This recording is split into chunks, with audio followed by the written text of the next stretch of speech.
Hey y'all, this is Software Focus, and today we're going back to basics with Camtasia. You don't want to miss this.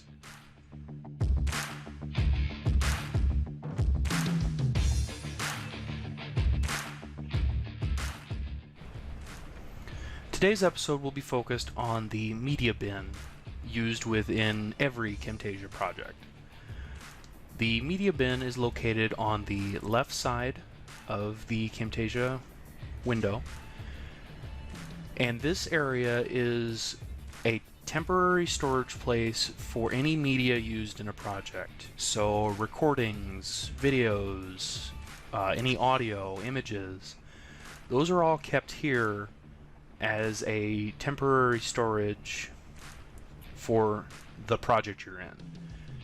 If you need files to be accessible in multiple projects, I recommend using the library, but I will have another video focused on the library in the future.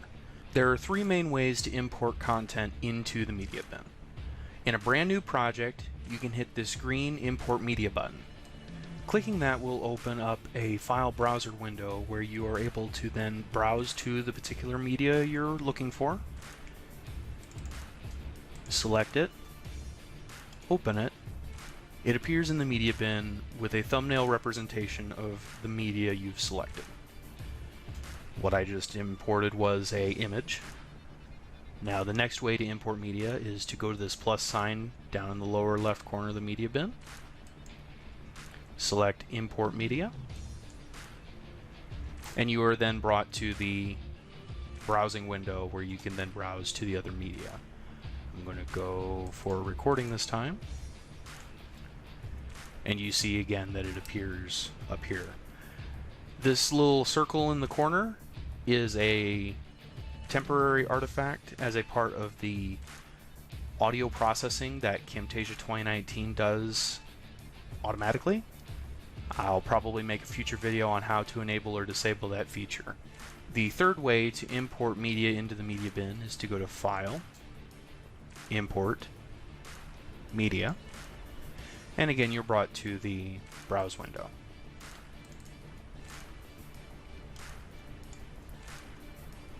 There is one final way to import media, and that is simply drag and drop.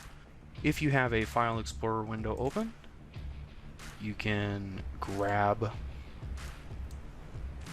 the file you're wanting and simply drag and drop into the media bin.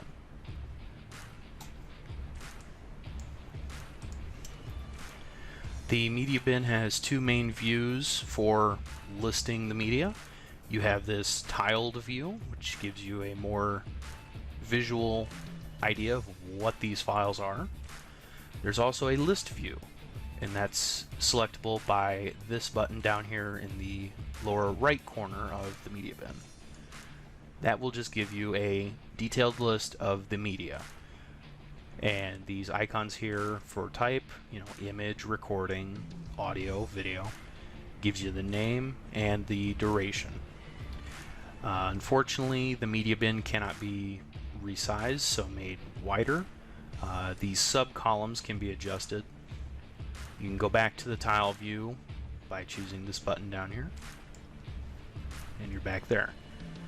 The media bin can be collapsed if you want more workspace by clicking the Media tab, and it will disappear, and it can reappear again clicking that same Media tab.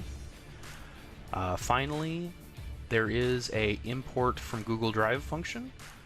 Clicking this will allow you to directly connect to a Google Drive account you might have and pull from there. Those files aren't actively used from Google Drive. They are pulled down and temporarily stored on your system to then be used in the media bin. You can add items to your project from the media bin in three ways. You can click and drag the item either to the canvas or to the timeline. You can also right-click and select Add to Timeline at Playhead. You can also get more detailed information about a particular piece of media by right-clicking on it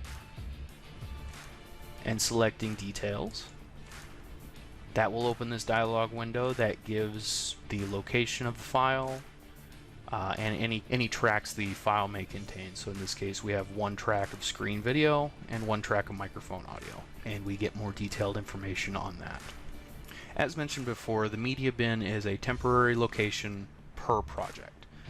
So if you save and close this project and open another project, the media bin will not be the same.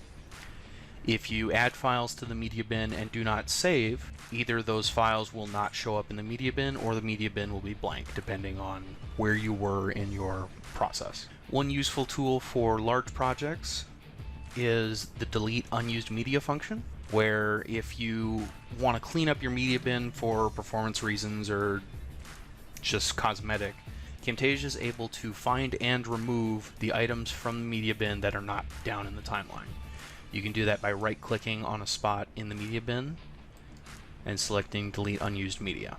Going the other way on this, you can delete media from the media bin, but if it is currently in use on the timeline, Camtasia will not let you delete it from the media bin until you delete it from the timeline. This is so you don't accidentally delete something from your media bin that's actually in use in your project. Finally, deleting files from the media bin does not delete them from your computer. The media bin is a temporary location for use within a project. It does not affect outside files. This has been Software Focus. If you like this video, hit that like button, or click subscribe to join the channel for future videos. If you have any feedback or ideas for future videos, please leave a comment down below. Keep focusing.